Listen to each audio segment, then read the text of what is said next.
नमस्कार दोस्तों, जोहार। स्वागत है आपका हमारे YouTube चैनल में। तो मुख्यमंत्री मैया सम्मान योजना को लेकर के बहुत बड़ी यहाँ पर अपडेट है आप सभी के लिए। जैसा कि पता होगा कि दोबारा से झारखंड के मुख्यमंत्री हेमंत सोरेन बन गए हैं और आदर्श आचार संहिता अभी कुछ दिन पहले ही हट गया है। तो अभी तक आपने अगर मुख्यमंत्री मैया सम्मान योजना का फॉर्म नहीं भरवाया था तो अब आप लोग यहाँ पर नया फॉर्म भरवा सकते हैं। तो नया फॉर्म आपको कैसे भरना है स्टेप बाय स्टेप आपको बताएंगे। साथ ही इस फॉर्म को भर करके फॉर्म को कहाँ पर जमा करना है और 2500 रुपया कब से मिलेगा और किनको किनको मिलेगा। और जैसे बहुत सारे लाभुक ऐसे हैं जिनको कि पहला किस्त आकर मतलब पैसा मिल करके बाकी का पैसा नहीं मिला है या फिर अभी तक एक भी किस्त का पैसा नहीं मिला है, लेकिन आपने फॉर्म पहले ही भरवा दिया था तो आपका फॉर्म में कुछ ना कुछ त्रुटि है। तो उस त्रुटि को यानी कि उस गलती को कैसे यहाँ पर सुधार करना है ये भी आपको इस वीडियो के माध्यम से बताएंगे। तो नया फॉर्म कैसे भरना है, फॉर्म में यहाँ पर सुधार कैसे करना है, फॉर्म को जमा कहाँ पर करना है और 2500 रुपये कब मिलेगा, आपको सारा कुछ एक ही वीडियो के माध्यम से बताएंगे। तो वीडियो को शुरू से लेकर के अंत तक देखिएगा। तो चलिए वीडियो को शुरू करते हैं। वीडियो को शुरू करने से पहले आपसे छोटा सा रिक्वेस्ट है कि चैनल पर नए होंगे तो चैनल को सब्सक्राइब करके जरूर रख लीजिएगा ताकि कोई भी अपडेट आए तो सबसे पहले आपके पास पहुंच सके। तो चलिए वीडियो को शुरू करते हैं। तो चलिए बिना देरी के शुरू करते हैं। तो यहाँ पर देख सकते हैं आप लोग। तो यहाँ पर देखिए ये मुख्यमंत्री मैया सम्मान योजना का फॉर्म है। ये फॉर्म आपको कहाँ पर मिलेगा तो आपके ग्राम आपके पंचायत में, ठीक है। आपको अपना पंचायत में जाना है, ये ओरिजिनल फॉर्म आपको मिल जाएगा। अदरवाइज़ आप लोग क्या कर सकते हैं कि डिस्क्रिप्शन में टेलीग्राम चैनल और व्हाट्सएप चैनल का लिंक है, वहाँ आप लोग ज्वाइन हो जाइए। इस फॉर्म को मैं वहाँ पर सेंड कर दूंगा, वहाँ से भी आप लोग इस फॉर्म को डाउनलोड कर सकते हैं। और ध्यान दीजिएगा कि फॉर्म को बिल्कुल सही तरीके से भरना है, बिल्कुल भी कोई गलती नहीं करनी है, क्योंकि गलती करते हैं तभी आप लोग का पैसा रुकता है और पैसा नहीं आता है और फिर बाद में आप लोग परेशान होते रह जाते हैं। इसीलिए यहाँ पर ध्यान से देखिएगा और ध्यान से भरिएगा। यहाँ पर आपको दिख रहा होगा झारखंड मुख्यमंत्री मैया सम्मान योजना है तो आवेदन प्रपत्र, ठीक है। तो सबसे पहले यहाँ पर देखिए आवेदिका का नाम। तो यहाँ पर जिनका आप लोग आवेदन कर रहे हैं, ठीक है, उनका नाम लिख देना। जैसे मैं यहाँ पर एग्जांपल दे देता हूँ कि मान लीजिए यहाँ पर रानी देवी, ठीक है। यहाँ पर मैं लिख रहा हूँ रानी देवी, ठीक है। यहाँ पर मैंने लिख दिया रानी देवी। ऐसे ही आप जिनका आवेदन कर रहे हैं वहाँ यहाँ पर उनका पूरा नाम लिखेंगे। फिर अगर शादी इनका हुआ है, जैसे यहाँ पर मैंने लिखा रानी देवी, तो फिर यहाँ पर इनका पति का नाम लिखेंगे, ठीक है। जो भी यहाँ पर जैसा मैं लिख देता हूँ राजन, ठीक है, राजन। यहाँ पर जो भी आपका टाइटल होगा फिर यहाँ पर टाइटल डाल देना, ठीक है। पूरा नाम मतलब लिखना है। इसके बाद पता यहाँ पर ग्राम या फिर मोहल्ला, जैसे कि आप लोग कौन से ग्राम में रहते हैं, और अगर ग्राम में नहीं रहते तो फिर मोहल्ला में रहते होंगे तो यहाँ पर ग्राम या फिर मोहल्ला अपना भर देना है। इसके बाद थाना, जैसे यहाँ पर मैं नगर उटारी थाना से आता हूँ तो मैं यहाँ पर लिख दूँगा नगर उटारी, ठीक है। मैं यहाँ पर क्या लिख दूँगा, मैं यहाँ पर नगर उटारी लिख दूँगा, ऐसे सिंपल। आपको भी इस ऐसे लिख देना है जिस भी थाना से आप लोग आते हैं। फिर यहाँ पर वार्ड या फिर पंचायत, जैसे मैं वार्ड नंबर 1 से आता हूँ तो मैं यहाँ पर 01 लिख दूँगा। सिंपली आपको भी ऐसे ही लिखना है। इसके बाद प्रखंड या फिर अंचल या फिर शहर, ठीक है। तो या तो आप लोग प्रखंड लिख दीजिए या फिर अंचल लिख दीजिए या फिर शहर लिख दीजिए। जैसे मेरा जो प्रखंड, अंचल और शहर है ये तीनों ही मेरा नगर उटारी है, ठीक है। तो मैं यहाँ पर नगर उटारी लिख दूंगा, आपको कोई एक लिख देना है, ठीक है।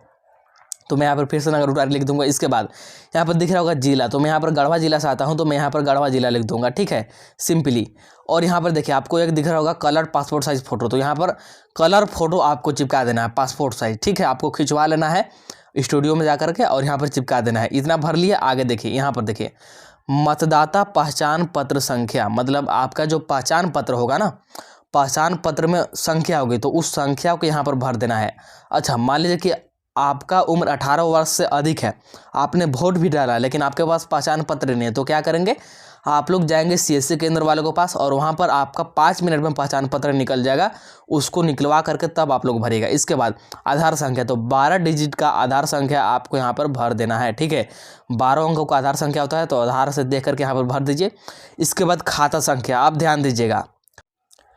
अब आप में से यहाँ पर बहुत सारे लोग कन्फ्यूज रहते हैं कि कौन सा बैंक खाता दे, कौन सा बैंक खाता में पैसा आएगा। तो देखिए कोई भी बैंक खाता दे सकते हैं, बस उसमें क्या होना चाहिए, डीबीटी ऑन होना चाहिए। क्या डीबीटी मतलब कि आपका आधार से लेन देन होना चाहिए, ठीक है, डीबीटी ऑन होना चाहिए।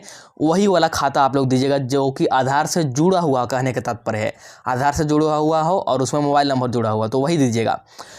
इससे कोई मतलब नहीं है कि आपका बैंक ऑफ इंडिया में है, स्टेट बैंक ऑफ इंडिया में है, सेंट्रल बैंक में है, पंजाब नेशनल बैंक में है या फिर कोई और बैंक में है, इससे कोई मतलब नहीं है। बस मतलब इससे कि आपका डीबीटी ऑन होना चाहिए, वही खाता नंबर दीजिएगा। अगर डीबीटी ऑन नहीं है तो 1-2 दिन आपको लगेगा, बैंक में जाकर के सबसे पहले डीबीटी ऑन करा लीजिएगा, तभी पैसा आएगा। नहीं तो फॉर्म भर भी दीजिएगा तब भी पैसा नहीं आ पाएगा, क्योंकि डीबीटी के माध्यम से ही अब पैसा डलाएगा। आगे देखिए, यहाँ पर देखिए खाता आधार लिंक है अथवा नहीं, यहाँ पर देखिए वही बात यहाँ पर आपसे पूछ रहा है कि आपका डीबीटी ऑन है या फिर नहीं, तो यहाँ पर कर देंगे हाँ।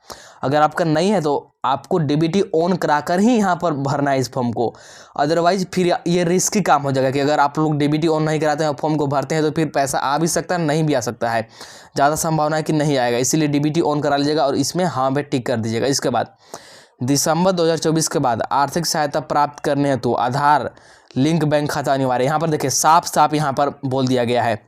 यहाँ पर देखिए अब आपको जो पैसा मिलने वाला है ना, दिसंबर में ही मिलने वाला है, क्योंकि नंबर खत्म हो गया, दिसंबर में ही मिलने वाला है और सीधे अब 25 रुपये मिलने वाला है। तो यहाँ पर देखिए साफ साफ बोल दिया गया है कि दिसंबर से अगर आपको इसका लाभ लेना है तो आपका आधार लिंक होना ही चाहिए, यहाँ पर साफ बोल दिया गया है। तो आप लोग जरूर करा लीजिएगा, अगर आधार लिंक है तो अच्छी बात है, सिंपली फॉर्म को भरिए। आगे देखिए, आगे यहाँ पर क्या है, बैंक का नाम शाखा सहित, कहने का क्या मतलब है कि कौन सा आपका बैंक है। जैसे मेरा स्टेट बैंक है तो मैं यहाँ पर लिख दूंगा स्टेट बैंक ऑफ इंडिया, और साथ यहाँ पर लिखा है शाखा सहित, मतलब यहाँ पर शाखा भी लिखना है, ठीक है, कि कौन सा यहाँ पर शाखा है। जैसे स्टेट बैंक ऑफ इंडिया मैं यहाँ पर नगर उटारी लिख दूंगा, मेरा नगर उटारी है तो यहाँ पर नगर उटारी ऐसे लिख दूंगा, ठीक है, ऐसे। फिर IFSC कोड यहाँ पर लिख देना है, जैसे मेरा नगर उटारी का है SBIN 000 और 3440, ये 3440 मेरा ब्रांच कोड है। ऐसे ही आपका भी ब्रांच कोड होगा, SBIN 000 ये कॉमन होता है और यहाँ पर लास्ट में ब्रांच कोड होता है, ठीक है। तो ऐसे आपको IFSC कोड भर देना है। IFSC कोड गलत नहीं कीजिएगा, क्योंकि इसके वजह से बहुत सारे लाभुकों का भी पैसा कुछ दिन पहले ही अटका हुआ था, तो इस बात को ध्यान दीजिएगा। आगे देखिए राशन कार्ड संख्या, तो आपका नाम जिस भी राशन कार्ड में होगा तो उस राशन कार्ड के यहाँ पर संख्या भर देना है, ठीक है। इसके बाद यहाँ पर देखिए पैन कार्ड संख्या वैकल्पिक, अगर आपके पास पैन कार्ड है तो यहाँ पर पैन कार्ड का नंबर भर देना है, अगर नहीं है तो इसको छोड़ देना है, क्योंकि यहाँ पर ये वैकल्पिक है, मतलब कि ऑप्शनल है, ये जरूरी नहीं है, ठीक है। ये आपका मन पर है कि आप चाहे तो भर सकते हैं, नहीं तो इसको छोड़ सकते हैं, इससे कोई दिक्कत नहीं होगा, मैं पहले ही आपको क्लियर कर देता हूँ। इसके बाद देखिए यहाँ पर कोटि सामान्य, यहाँ पर अनुसूचित जाति है, अनुसूचित जनजाति है, अन्य पिछड़ा वर्ग है। तो आप लोग किस वर्ग से आते हैं, मतलब कौन सा कैटेगरी से आते हैं, OBC है, ठीक है, कहने का यही तात्पर्य होता है ना, OBC है, ST है, SC है या फिर जनरल है, यहाँ पर ये हिंदी में दिया गया है, ठीक है। तो अगर आप लोग जनरल से आते हैं तो यहाँ पर सामान्य लिख दीजिएगा, ठीक है। और अगर आप लोग OBC से आते हैं तो अनुसूचित यहाँ पर जाति लिखेगा, और SC ST से आते हैं, माफ़ कीजिएगा, अगर SC ST से आते हैं तो अनुसूचित जाति या फिर जनजाति कोई एक भर सकते हैं, और अगर OBC से आता है तो फिर यहाँ पर अन्य पिछड़ा आपको लिखना होगा, ठीक है। आप लोग इसको भर लीजिएगा। इसके बाद यहाँ पर आयु कि आपका उम्र कितना है, तो उम्र अच्छे प्रकार से भरिएगा, आधार कार्ड, पैन कार्ड, आपका मतदाता पहचान पत्र सभी से मिला लीजिएगा और यहाँ पर सही उम्र ही भरिएगा।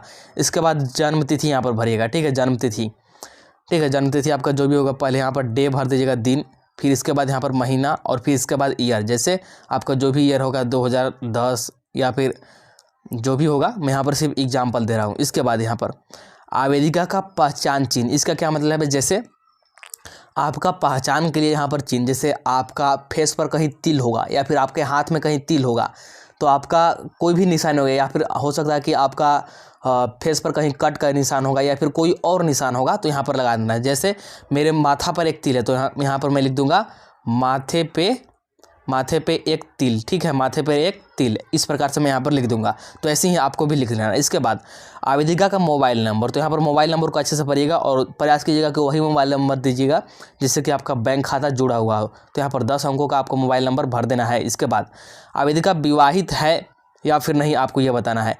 तो अगर विवाह हो गया है तो यहाँ पर हाँ पर टिक करेंगे, और नहीं हुआ है तो फिर नहीं पर टिक कर देंगे, ठीक है। इसके बाद आगे देखिए आवेदिका की स्थिति, तो विधवा, तलाकशुदा या फिर परित्याग था। कहने का मतलब है कि ब्याह हो जाने में भी बहुत सारे ऐसे यहाँ पर आवेदिका होते हैं जो कि विधवा हो चुके होते हैं, या फिर बहुत सारे यहाँ पर डाइवोर्स ले चुके होते हैं, मतलब कि तलाक ले चुके हैं। तो इनमें से कोई कैटेगरी में आप लोग आते हैं तो यहाँ पर टिक कर दीजिएगा, अदरवाइज इनमें से किसी भी नहीं आता है तो इसको आपको छोड़ देना है, कुछ भी करने की ज़रूरत नहीं है। अब यहाँ पर देखिए आपको क्या दिख रहा होगा, यहाँ पर देखिए ऊपर में संलग्न स्व अभिप्रमाणित प्रति, क्या मतलब है कि आप लोग कौन कौन सा डॉक्यूमेंट लगा रहे हैं। आधार कार्ड लगा रहे हैं तो यहाँ पर टिक कर दीजिएगा आधार कार्ड में। बैंक खाता का पासबुक लगा रहे हैं तो बैंक खाता में पासबुक की जगह पर टिक कर देंगे। राशन कार्ड लगा रहे हैं इसमें भी टिक करेंगे। मतदाता पहचान पत्र लगा रहे हैं इसमें भी टिक करेंगे। पैन कार्ड है तो यहाँ पर लगा रहे हैं तो टिक कीजिएगा, और नहीं लगा रहे हैं तो यहाँ पर क्रॉस का निशान लगा देंगे। स्वघोषणा पत्र मूल प्रति, ठीक है, घोषणा पत्र आप लोग लगा रहे हैं तो यहाँ पर टिक कीजिएगा। और देखिए जो भी आप लोग लगाएंगे इसका आपको फोटो को भी लगाना है, यानी कि जीरोक्स लगाना है, ठीक है, फोटो कॉपी करा कर लगवाना है। और जो भी फोटो कॉपी कराइएगा, जैसे आधार कार्ड का कराइएगा तो उसके नीचे में आपको अपना साइन करना है। ऐसी बैंक खाता वाले जो भी फोटो कॉपी कराइएगा तो उसके नीचे में, ठीक है, आपको अपना साइन करना है। ऐसी सभी में आपका अपना साइन करना है, क्योंकि यहाँ पर स्व अभिप्रमाणित बोला है, इसीलिए साइन कर लीजिएगा, ठीक है। आगे देखिए यहाँ पर ये घोषणा है। घोषणा, मैं निष्ठापूर्वक घोषणा करती हूँ कि उपरोक्त सभी तथ्य सत्य है, मतलब आपने जो भी जानकारी दिया वो सही है। मैं इस योजना के तहत लाभ प्राप्त करने की संपूर्ण पात्रता रखती हूँ, ठीक है। यहाँ पर फिर तिथि डाल देंगे और यहाँ पर आवेदिका का हस्ताक्षर या फिर अंगूठा के निशान। अगर आप लोग साइन करते हैं तो यहाँ पर साइन कर दीजिएगा सिंपली। साइन करना नहीं आता है तो अंगूठा लगा दीजिएगा। इसके बाद यहाँ पर देखिए स्वघोषणा पत्र है, इस घोषणा पत्र को भी आपको भरना होगा। तो यहाँ पर आवेदिका का नाम, जो आपका नाम है यहाँ पर भरेंगे। फिर अगर आपका शादी हो गया है तो पति का नाम, नहीं हुआ है तो पिता का नाम। इसके बाद आपका उम्र कितना है, ठीक है, जो भी है आपका 18 या फिर 20 वर्ष यहाँ पर लिख देंगे। फिर आपका पता, ग्राम या फिर यहाँ पर मोहल्ला का नाम लिख दीजिएगा। पोस्ट आपका कौन सा है, जैसे मेरा नगर उटारी तो यहाँ पर लिख दूंगा। थाना भी नगर उटारी है तो यहाँ पर लिख दूंगा। फिर वार्ड नंबर जैसे मेरा 1 है तो यहाँ पर लिख दूंगा। अंचल मेरा भी नगर उटारी है तो यहाँ पर लिख दूंगा। और जिला मेरा गढ़वा है तो मैं यहाँ पर गढ़वा लिख दूंगा, ठीक है। इसके बाद यहाँ पर आपको मोबाइल नंबर दे देना है, जो ऊपर आपने भरा था वही। और यहाँ पर ये आपको मतलब बोला गया है, ये तो दोबारा शपथ पूर्वक घोषणा करती हूँ, ये आपको कुछ भी इधर करने की जरूरत नहीं है। और लास्ट में यहाँ पर फिर आपको फिर से यहाँ पर सिग्नेचर करते हैं तो सिग्नेचर सिंपली कर दीजिएगा, और नहीं तो अंगूठा लगा दीजिएगा, ठीक है। इसके बाद फिर है यहाँ पर सत्यापन प्रतिवेदन, तो फिर इसको भी आपको भरना होगा, सत्यापन के लिए है। तो फिर से यहाँ पर आपको अपना नाम भरना होगा, मतलब आवेदिका का नाम, और शादी हुआ था पति का नाम, नहीं हुआ है तो पिता का नाम। फिर से यहाँ पर ग्राम या फिर मोहल्ला भरिएगा, थाना, और फिर वहाँ पर वार्ड नंबर भर देंगे अपना। फिर है यहाँ पर आपको प्रखंड या फिर अंचल भर देना है। जिला मेरा गढ़वा है तो मैं यहाँ पर फिर से गढ़वा भरूंगा, और फिर से यहाँ पर मोबाइल नंबर भरेंगे। इसके बाद यहाँ पर देख रहे होंगे आवेदिका झारखंड मुख्यमंत्री मैया सम्मान योजना के तहत लाभ पाने के सर्वथा योग्य है। आधार कार्ड, मतदाता पहचान पत्र के अनुसार उनकी उम्र, तो दोनों को अनुसार उनकी उम्र, तो यहाँ पर 18 वर्ष है तो यहाँ पर 18 वर्ष लिख देंगे है। इसके बाद यहाँ पर आप लोग देख पा रहे होंगे, यहाँ पर आपको कुछ नहीं करना है। अब यहाँ पर इन दोनों में टिक लगाना है, ठीक है, और यहाँ पर स्वीकृत किया जाता है, और यहाँ पर कुछ नहीं करना है, इधर आपको छोड़ देना है, ठीक है। इसके बाद यहाँ पर देखिए ये प्राप्ति की रसीद है, प्राप्ति की रसीद है झारखंड मुख्यमंत्री मैया सम्मान योजना, तो ये आपको भरने के बाद दिया जा सकता है, इसको भी आप लोग भर लीजिएगा। तो इस प्रकार से आपको भरना है। बाकी यहाँ पर योजना की संक्षिप्त जानकारी कि इस योजना में आपको क्या क्या मिलेगा, कौन कौन इसका आवेदन कर सकता है, यहाँ पर सारा कुछ दिया हुआ है, इसको चाहे तो आप लोग पढ़ सकते हैं। तो इस प्रकार से आप लोग आवेदन करेंगे तो बहुत जल्द आपका यहाँ पर आवेदन स्वीकृत हो जाएगा, और फिर दिसंबर में आपको 2500 रुपये मिलना शुरू हो जाएगा। तो मैं यहाँ पर आपको सारा कुछ बताता रहता हूँ, झारखंड में कोई भी योजना आता है या फिर जो कुछ भी आता है, तो बस चैनल को सब्सक्राइब कर लीजिए। चलिए मिलते हैं अगला वीडियो में।